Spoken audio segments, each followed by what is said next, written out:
All right, you guys, finally out here. I'm gonna be diving today. Super excited. The conditions finally are calm. As you can see behind me, it's pretty nice out there. And there's a lot of kelp patches, so that's really good because that's where all the fish hang out. I've caught plenty of ling here in this spot, so hopefully we can catch today. I've never used any of my gear ever before, so I'm gonna show you guys what I'm using today. So first off, my wetsuit. This is a Elio Sub wetsuit. It's custom made exactly for my measurements. I'm really skinny. It's just because I run a ton and I bike a lot, so I keep like all the pounds off, and that's not good when you're in the water because I get really cold really quick. I'm even cold just right here standing in the chilly wind. But anyways, the last wetsuit I had, it fit me pretty well, but the back had a lot of space, and every time you dive down, water would just go all the way down my back, and it just would get me so cold so quick. Next off, these are Yazbeck dive booties, free diving booties. The scuba diving booties have hard soles, so these are soft sole to go in my fins. I've never used these fins before, but they are the Baja Modular Impulse dive fins. So I really like these because they have that angle that you see right there. I feel like this angle is gonna help with some of the ankle problems that you sometimes have after a long time of swimming. So I'm usually using this Mare's Viper Pro mask, and this one's so nice. It fits my face like perfectly. It's frameless, so it doesn't hurt your face after sitting on it for like 5 hours.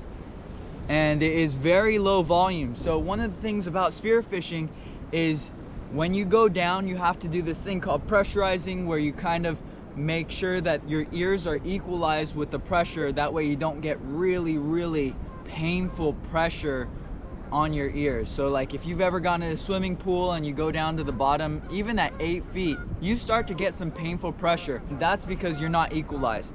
Also with the masks, if they're not low volume, when they go down, you have to push air into them through your nose, since the nose is blocked off, and make sure you get air in there, or else you get what's called mask squeeze, which is compression around your eyes, and it can burst some of the capillaries.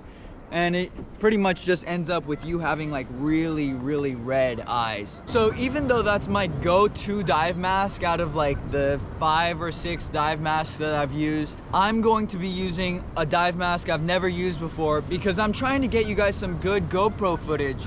So the other one, since it's frameless, it doesn't have a mounting option. So I got this one.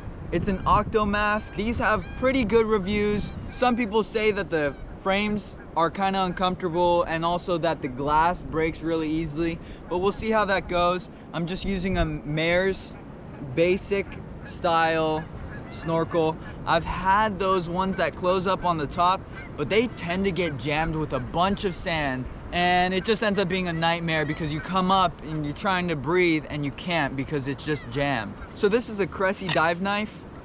It's always good to have a dive knife with you just for safety reasons, like getting tangled in kelp, which is like something you should really avoid, but if that happens, you want something to bail you out.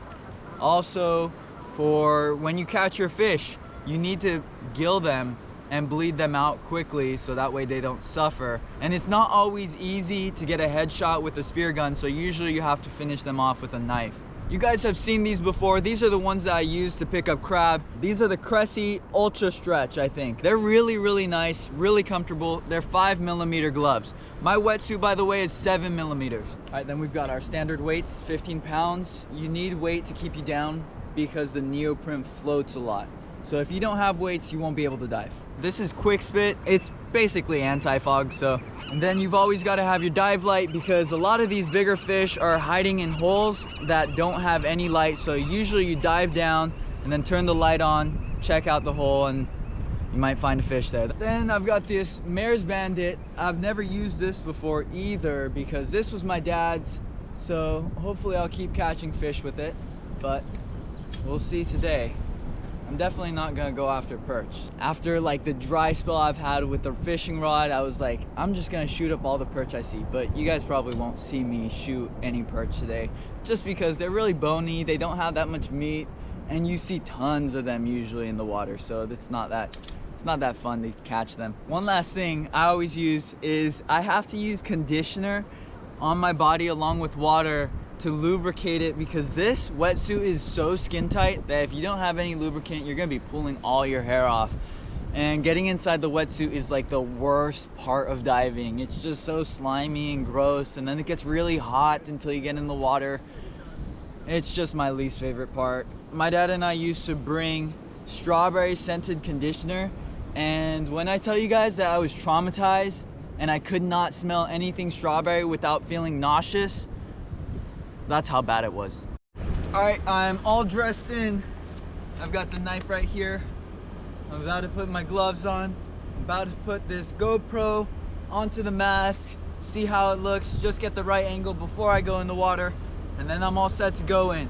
Alright, so this is going to be my first time ever doing a voiceover on any of these things, so I'm pretty new to this. First of all, let me just begin by saying that I had my camera angled down the entire time, and it was a bit lower than it was supposed to be. I was just way too excited to get in and just ended up going in without checking the video like I said I was going to do. So when I'm starting off right here, I saw a copper rockfish swim under this hole, and I was just trying to scare it to get it to come out because I didn't really think it was of size, but I just wanted to see it again, maybe get it on video. And then I went down again to check under the rock that it went into, and I didn't find it, but as I was going up, I saw the biggest rockfish I'd ever seen, and it was insane. It was huge. I tried to line up a shot, but I wasn't able to because I had been down for a while, ran out of air, so I went back up, got my dive light set, loaded my gun, decided I didn't need the second band on because it's going to be a pretty close range shot. The shot itself was pretty easy. It was on the very edge of this ridge, just looking at me, so I was able to line up a nice shot and just shoot it clean pretty much through the head. Getting it out was kind of hard. It took a couple dives down to get it because it was in a pretty small hole, but I was able to do it. And one of the things you really have to make sure you don't do when you're diving is that you shoot the fish in a hole and you just pull the spear out right away, because sometimes the flapper at the end of the spear doesn't deploy, and if it doesn't deploy, it's just gonna go straight out of the fish and you're just gonna lose the fish. You're never gonna see that fish again. And what you guys see right there is I'm looking back at my float, and I had to go all the way back in because seals were coming up and circling the float, and if I left it there, yeah, it was just gonna be long gone.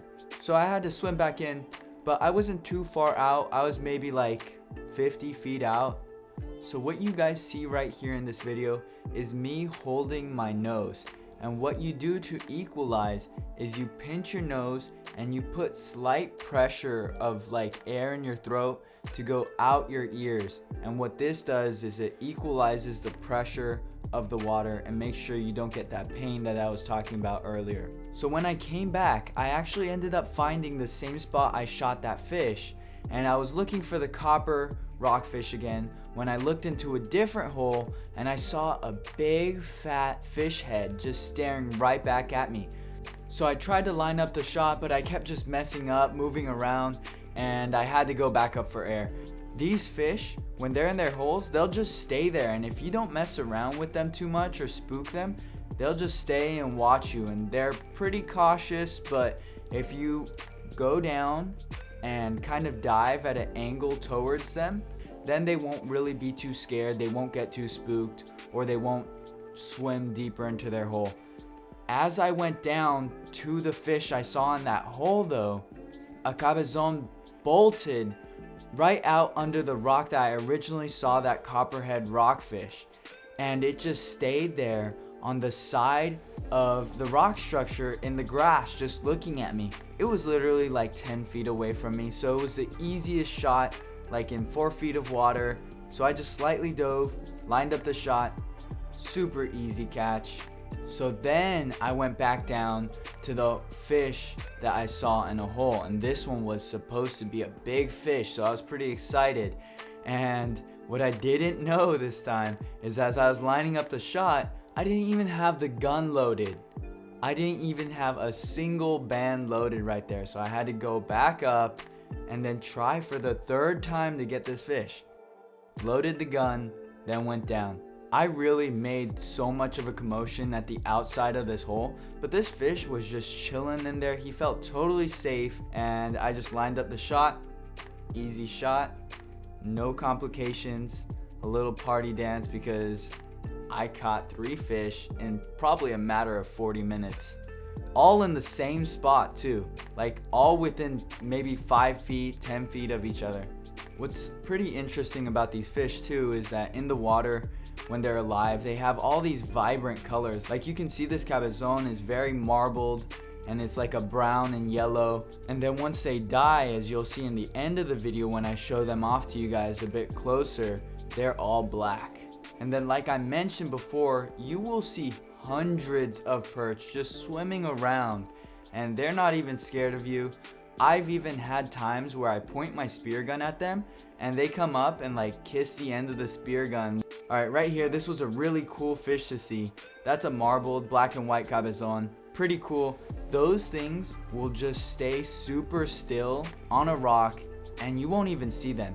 One time when I went diving, I was like on the very bottom just looking around, and then right to my left there was just a Cabezon sitting there just staring at me, and I had been there for maybe 30 seconds and didn't even notice it as I observed everything around me. I only ended up diving for around 2 hours just because I had 3 fish, so I just ended up getting out. The grass bass ended up being 20 inches and that thing was massive. The video does not do it justice, but it was huge. And the 2 Cabezon were both 18 inches. Alright, so I don't really know how the video came out. I didn't really end up checking the angle on the head mount. But the first fish I caught was apparently a grass bass. So this one was pretty big. And I had to come back in because the seals kept chasing me around for it. And if I left it alone on the float, they would have totally stole it. Alright, then the next 2 were Cabezon. You guys saw those on the video. There they are. These are pretty cool because you don't have to descale them. This is all skin. So it's really good.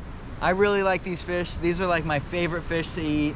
Definitely so much different than coming and fishing with a rod, where like the past 9 times I've caught absolutely nothing. And I told you guys, right when I go spearfishing, I'm gonna catch something, and I did. 3. So that's the end of the video. I hope you guys enjoyed it, but I'll catch you guys in the next one. Thanks for watching.